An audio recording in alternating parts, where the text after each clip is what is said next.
Hey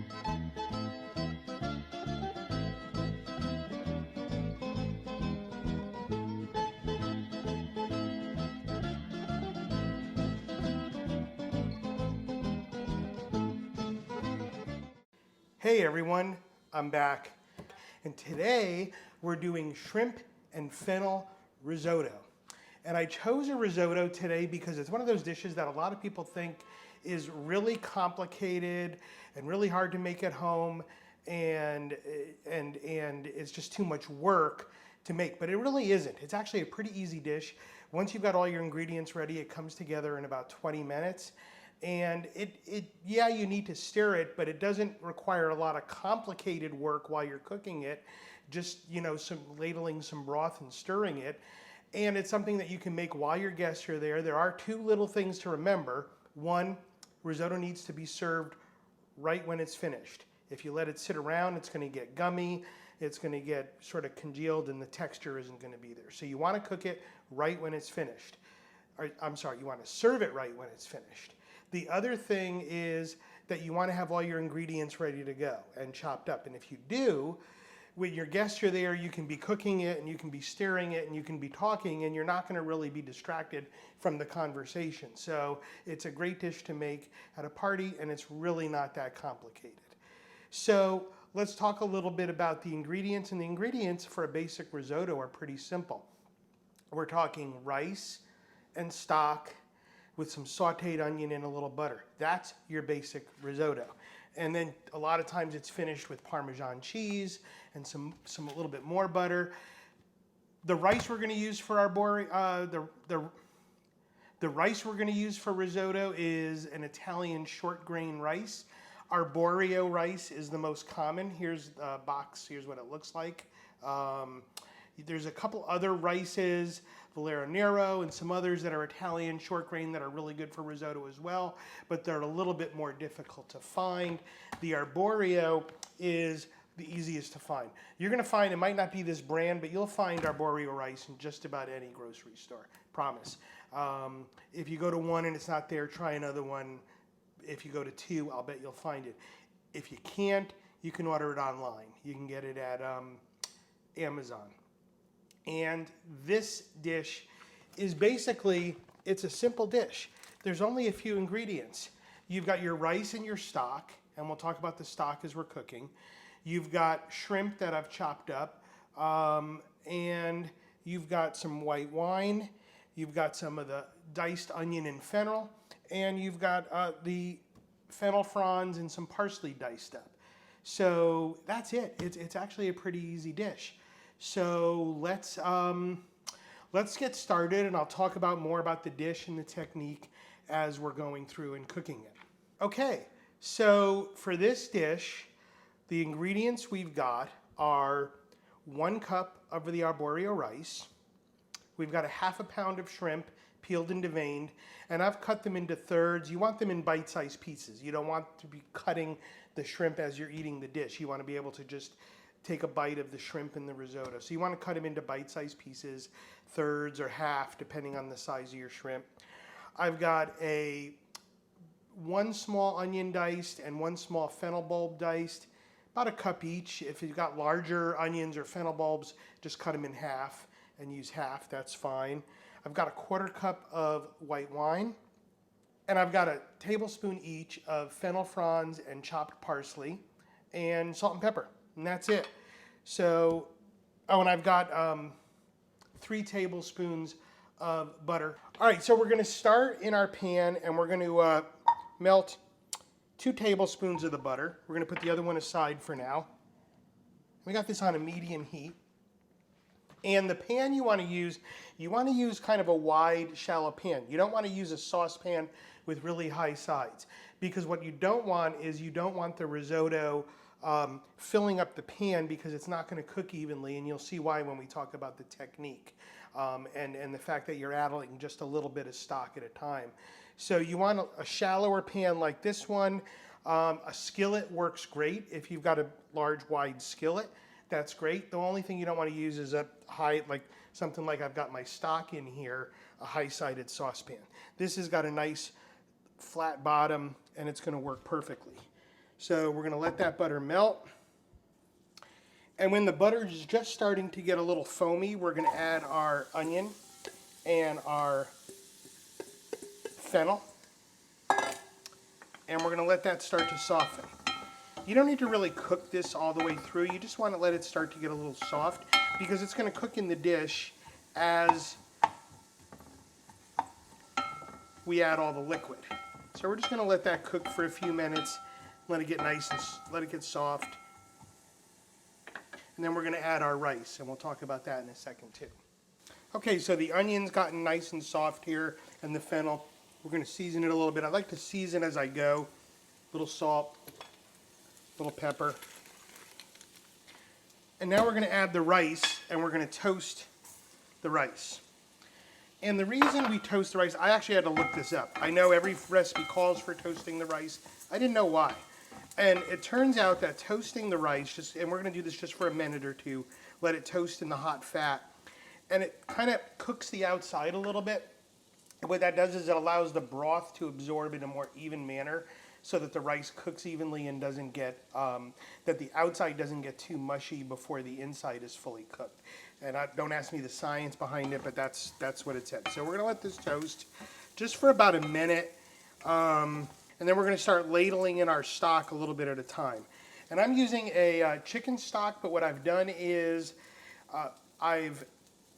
when I peeled the shrimp, I put the shrimp peels in the stock and let that simmer for about 20 minutes and then strained out the shrimp peels, and it gave it a nice additional shrimp flavor.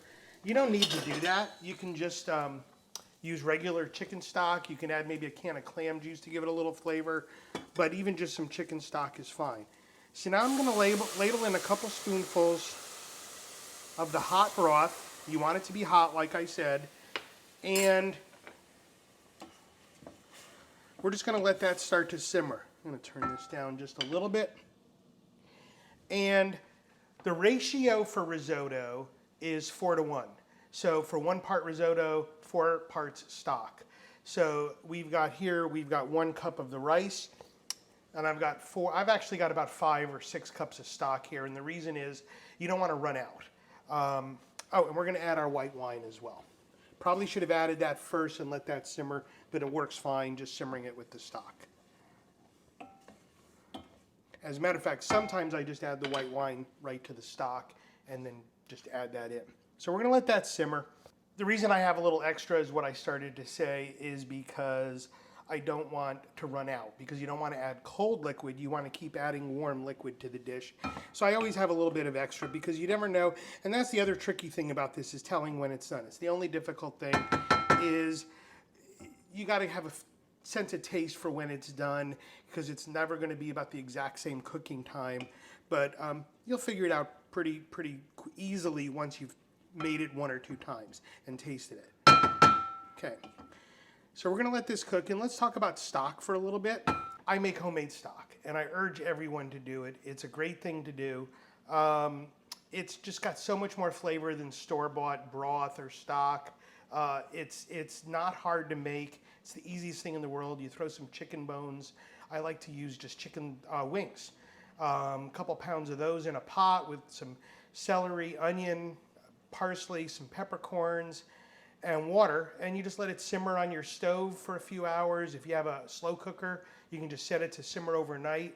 If you have an Instant Pot or a pressure cooker, literally in an hour, you've got a stock that tastes like it's been simmered for 24 hours. And it freezes well, and it's just, like I said, you add so much more flavor. And here's a little stock trick. When you're preparing other foods and you're cutting vegetables, you're peeling carrots, you're cutting up onions, and you got the ends of the onions that you cut off, celery, the bottom pieces or the top little parts that you don't use, parsley, the stems, don't throw those away. Throw them in a Ziploc bag and throw them in your freezer, and then the next time you go to make stock, you got your vegetables, you just dump those in. Same thing with if you roast a chicken, don't throw the carcass away. Put that in a freezer bag, throw it in your freezer, and then when you go to make stock, you just put that in. That'll last for a couple months in the freezer before you need to use it.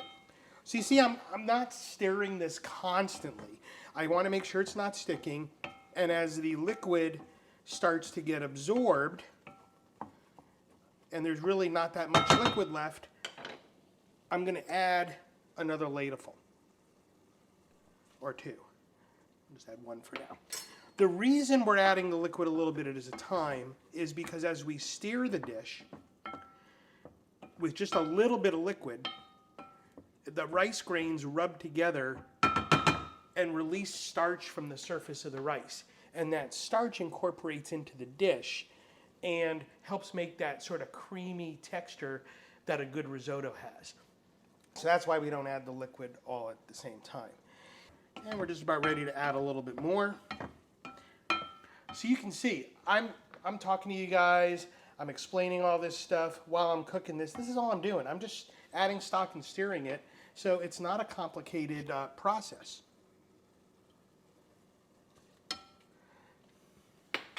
I'm going to add a little salt, a little more pepper.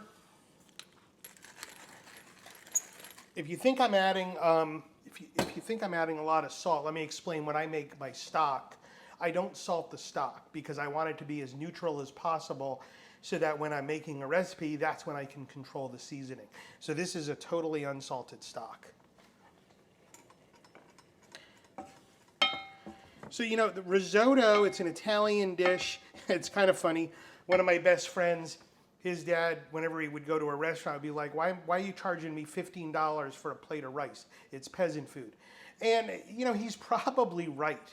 It probably started very humbly, but as with any Italian dish, it's all about the technique and the process, where they take a simple dish with simple ingredients and transform it based on the technique and the quality of the ingredients into something that's much greater than the sum of its parts. In this case, it's the cooking technique, adding this stock a little bit at a time and letting it absorb into the rice, that gives the dish that creamy texture and that creamy flavor. Again, it probably started pretty humbly because basically it's a rice dish that you can throw in, you know, whatever kind of leftover ingredients you've got. A lot of the basic risottos are finished with just Parmesan cheese and a little butter. You can make a mushroom risotto. We might do one of those one time. I like to do a mushroom risotto with dried porcinis and fresh whatever mushrooms I can find. That's great as well. And risotto is typically served as a first course, just like a pasta is in Italy, and of course the portions are much smaller. So this makes, with the 1 cup of rice and the 4 cups of liquid, this makes basically four to six first course portions, depending on how big you want them to be. I like to use it as 4, and then if you want to serve it as an entree, and it makes a great entree with a green salad, I would maybe do 2 to 3 entree portions. And we're just going to keep adding our stock. Turn the heat up just a little bit. The great thing about this dish is, again, it's going to come together in about 20 minutes. And it's a great weeknight dinner, great weeknight dish to entertain with. If you don't, I like to keep a bag of frozen shrimp in the freezer. You can get them at the market, or Trader Joe's has them. Basically flash frozen in individual pieces right when they come out of the water. So they're incredibly fresh. They're so versatile. You can use them for so many different dishes. So I love to keep a bag of those in the freezer. If you don't have the fennel, that's fine. Shrimp risotto is great just by itself. Or if you don't have the fennel, or you don't like the fennel, another thing you can do is you can take a lemon, zest a lemon, and chop up that lemon zest, throw the lemon zest in here with the shrimp towards the end, and then squeeze in about half of the juice of about half the lemon, and you've got a nice bright flavor with that shrimp. It goes really well, and again, that's another great variation on the same dish. You can chop some chives in there as well with just the shrimp, and that'll be good. Basil goes really well. Another thing you can do is right at the end, take a couple handfuls of baby arugula with the shrimp and mix that in, and that bitter, kind of peppery bite of the arugula goes really well with the shrimp too. So there's all kinds of variations you can do on this dish.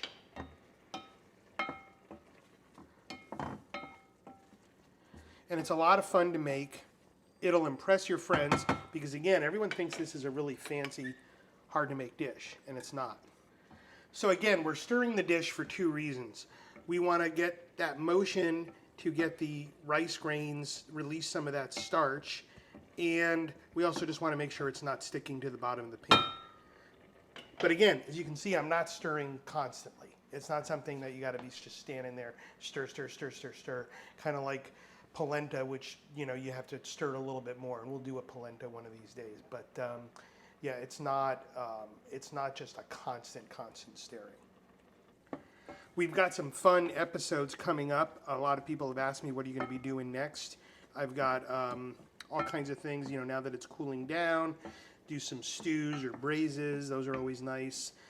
Promise I won't do a 3-hour video of a stew simmering, but we'll use the magic of time lapse. But I've gotten a lot of requests, and I will promise I will be doing a fresh pasta, teaching everyone how to make my recipe for fresh pasta, which is pretty easy.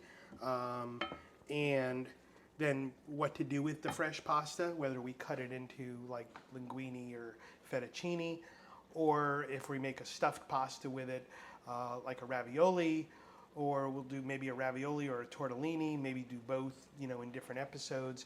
But those are some upcoming things I've got in the works. Some other favorites like some chicken, maybe some chicken or veal dishes, maybe some chicken or veal saltimbocca, or you know, just some cutlets. Just a lot of the stuff that, you know, I like to make for dinner for my friends or myself. And if, again, as I've said before, if you've got any requests, put them in the comments below. So I point down because comments below, and add comments. Add likes and comments. I really appreciate your likes, your comments, and it's really nice to hear from everyone. I know everyone seems to be enjoying these, so keep those comments coming. And if you have any questions about the dish, put them in the comments so that everyone can see them. We can share, because, you know, I sometimes take it for granted, things I'm doing, and I don't realize that sometimes people aren't going to, maybe I missed or left something out. So if you have a question, let me know. And again, if you have requests, please throw those in there.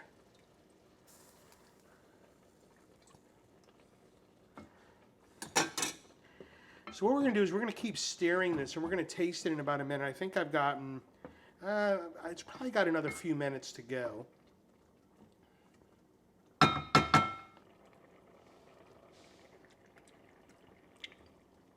Rice is getting close, so let's taste that one more time.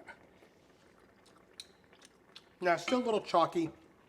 You'll be able to tell when you taste it because the bite of the center will taste a little chalky.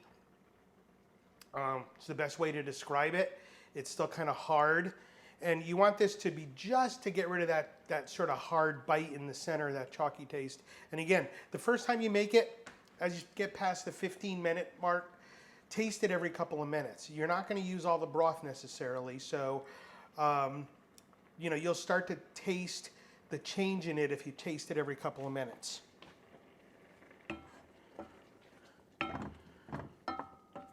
And as for the shrimp, what we're going to do is we're going to add the shrimp when we're about a minute away or so, just when you think that it's just about finished. We're going to add the shrimp. You know, the timing, it needs to be served when it's done, but it's not like down to the split second. So, you know, if you go over a little bit, it's going to be fine. So just when it tastes like that bite is gone or just about gone, that's when we're going to add our shrimp, because the shrimp is just going to take a minute to cook. Biggest pet peeve I have in cooking, overcooked shrimp. Go to restaurants, it happens all the time. It's like leather and chewy, or it's overcooked so much it just falls apart like mush. Neither one of those is pleasant. Shrimp takes about a minute to cook if it's in like small bite-sized pieces. If you got those huge, large tiger prawns, maybe a few minutes, but that's it. And you want that nice snap when you bite into it, that great texture. And please don't overcook your shrimp. Trust me, even if it's a little undercooked, it's a little better than overcooked. So literally, we're going to throw that in for about a minute.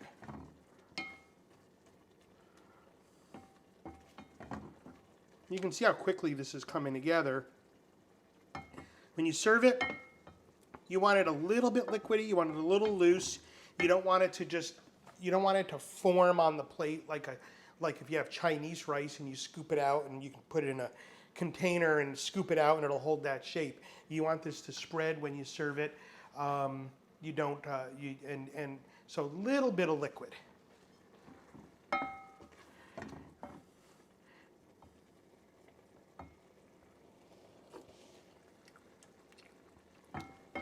Now it's just about done. So we're going to add another scoop of the broth. We're going to add our shrimp.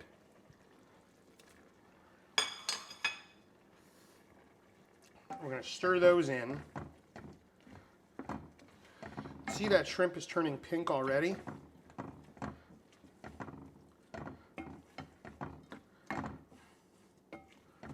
I'll let that cook for another minute.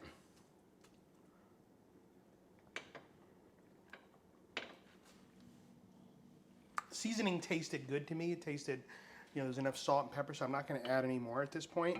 But taste it, and if you think it needs more, add it by all means. Or pepper. And just another little bit, because it needs to cook for another minute. You see that shrimp is starting to get nice and pink. A little bit more to go. As soon as it basically loses all that pink tinge, it's done. Just as it's about done, we're going to add our parsley and fennel fronds that we've diced up before, chopped up. We're going to mix those in. We don't want those to overcook. We just want them to release some of their flavor into the dish and some of their color.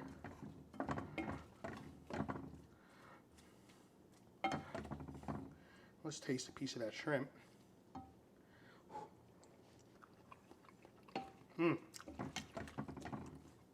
It's just about perfect.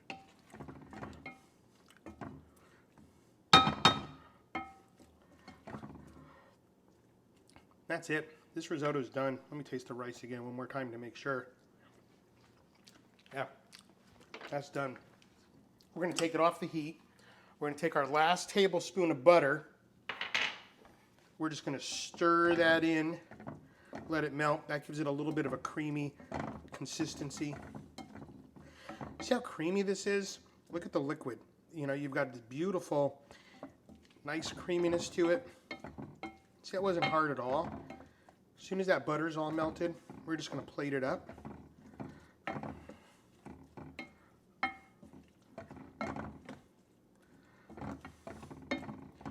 This is our shrimp and fennel risotto.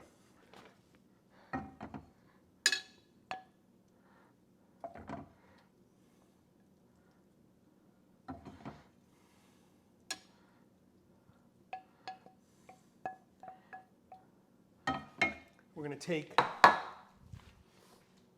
little bit extra of our fennel fronds.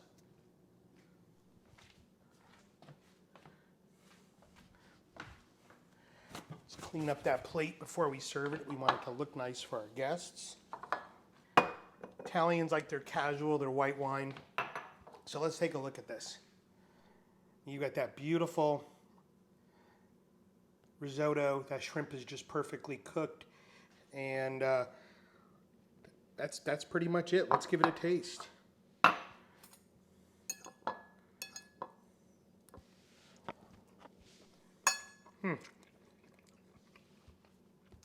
It's about as good as it gets. That's just delicious. Shrimp is perfectly cooked. It's got that nice bite to it. You got that very subtle fennel anise flavor. It's not overpowering. The rice has that nice bite to it, al dente, just like Italians like their pasta.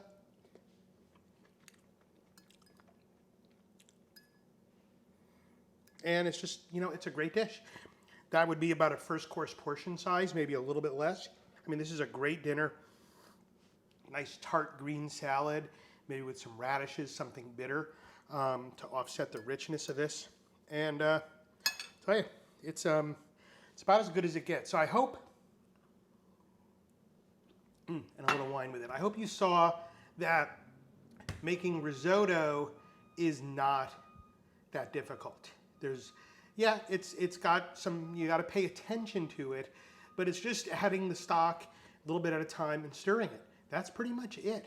And, you know, if you want to know how to do other risottos, leave some comments and I can make them online, or I can send you a note.